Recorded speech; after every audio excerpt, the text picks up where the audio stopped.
Oi gente, tudo bem com vocês?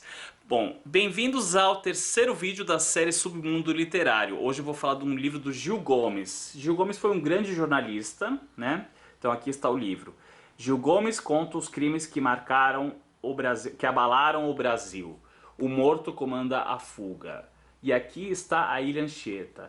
Nos anos 50, mais precisamente em 52, a Ilha Anchieta era usada como presídio para os presos mais perigosos e que nenhuma outra prisão tinha conseguido segurá-los, né? Então temos aí o grande idealizador de uma rebelião nessa ilha. Eu estou contando muito rapidamente porque o tempo é muito curto. O Portuga. O Portuga ele chegou na ilha, né?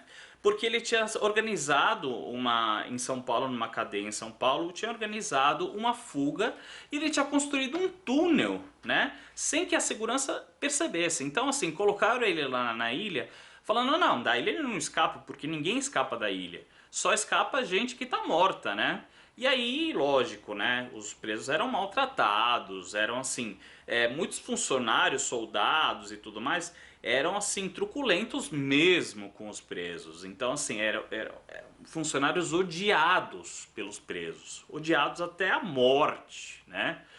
E lógico, né? Bom, deixa eu contar mais coisa mais pra frente sobre isso. Porém, né, então começa um belo dia, 20 de junho de 52, começa uma sexta-feira como outro qualquer, né? Os presos acordam, comem lá de café da manhã um cafezinho com um pãozinho, isso era tudo que eles tinham até o almoço do meio-dia.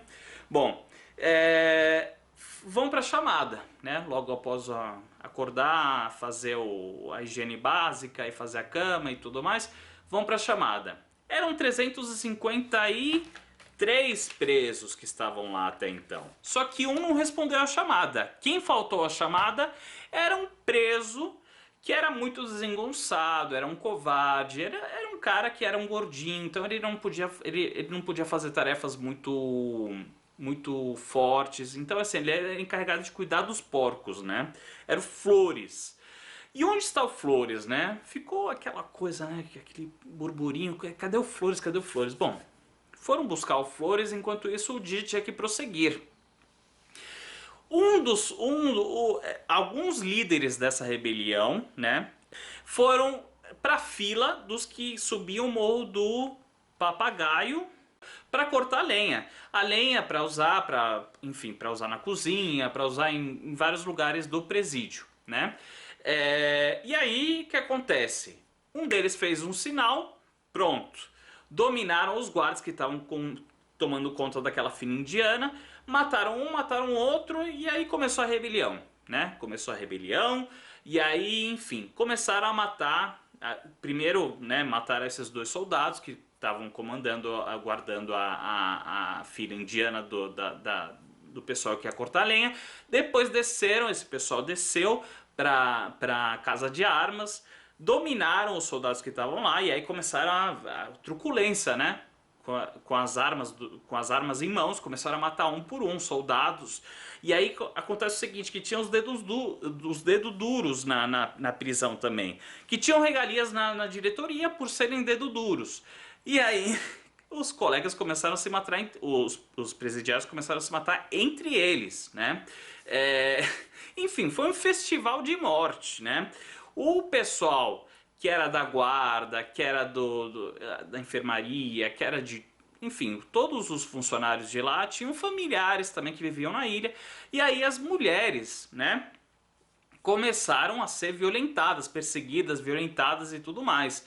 Então assim, não se esqueçam que por um lado eles se sentiam muito vingados, né, porque eles podiam matar aquelas pessoas que tinham sido extremamente cruéis com eles, porém eles tinham esse requinte de crueldade também. Então assim, não só as mortes eram muito cruéis, como também os inocentes sofreram, né? As esposas, sobretudo, sofreram na mão desses presidiários, sendo que elas não eram só familiares dos funcionários de lá, né? Então isso virou uma confusão total. E aí eu vou destacar um trecho Que, lógico, né? Gil Gomes, pra narrar, assim, ele é muito... Ele é muito... ele é único, né? Então aqui, ó.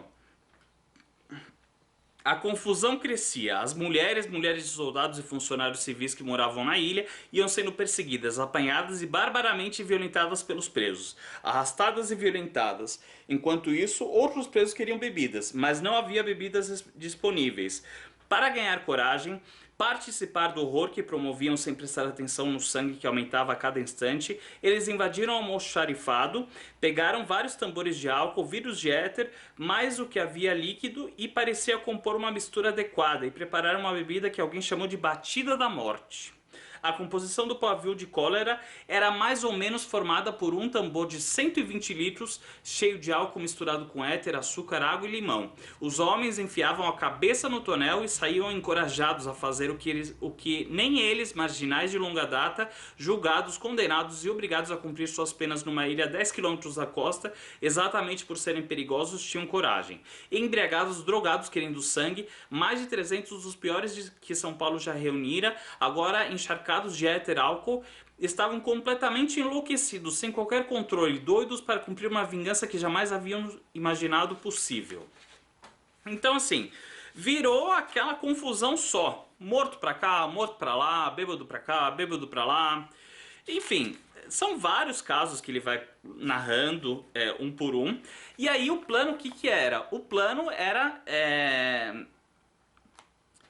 que todo mundo se acalmasse, que todo mundo fosse dominado, que a situação toda fosse dominada até as, se não me engano, 10 da manhã, porque às 11 chegava a Barca Marçal. A Barca Marçal era a única forma de comunicação até então conhecida entre a ilha e o continente. Então ela trazia comida, trazia novos presos e eles, enfim, tinham que, né, ficar todos quietinhos, né, todos sossegadinhos, para que quem chegasse na Barca Marçal não suspeitasse de que tinha tido uma rebelião logo cedo.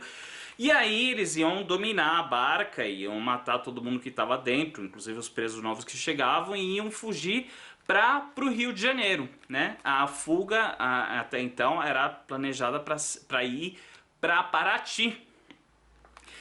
E aí aconteceu o inevitável. Acontece que não era planejado por ninguém, mas surgiu uma lancha no meio do mar. E aí todo mundo ficou desesperado, né? O pessoal ficou, não, e agora? O que a gente vai fazer e tal? E não era a Barca Marçal, a lancha era a Ubatuba. A Ubatuba, porque assim, a Ilha Anchieta era da comarca de Ubatuba, então a Ubatuba era uma lancha, né? Que trazia um cavalinho para o diretor. O diretor da ilha, que era o Sadi, ele ia receber esse cavalinho de presente, porque era um cavalo de corrida que já não servia mais para corrida, então foi dado de presente lá, um amigo dele foi lá. Bom, nisso o diretor já estava, o líder, o Pereira Lima, já tinha proposto uma trégua para o diretor, e o diretor falou assim, olha, você salva as minhas mulheres, você mantém as minhas mulheres vivas, os meus funcionários, e eu, tudo bem, fica por isso mesmo. E aí continuou tal, até que chegou essa lancha, e aí enfim, pra quê? Terminou a rebelião, começou a dar tudo errado, então assim... Tentaram atirar na Ubatuba, só que a Ubatuba já estava longe, todo mundo saiu ileso, e aí iam chamar a polícia, e aí começou o desespero. Alguns líderes pegaram uma lancha, outros pegaram canoas pequenas, e aí começaram a afundar, e aí os da lancha que tinham sobrevivido tinham que atravessar o mar, só que com muita mais gente do que a lancha conseguia carregar, enfim... Foi um terror aquilo lá, sobreviveram poucas pessoas. Gente, então é isso, a ilha depois dessa rebelião fracassada foi fechada, nunca mais abrigou nenhum preso, e esse aqui é o Gil Gomes, para quem não conheceu, esse excelente jornalista. Beijo! Beijo, Nicole, minha amiga! Tchau, tchau!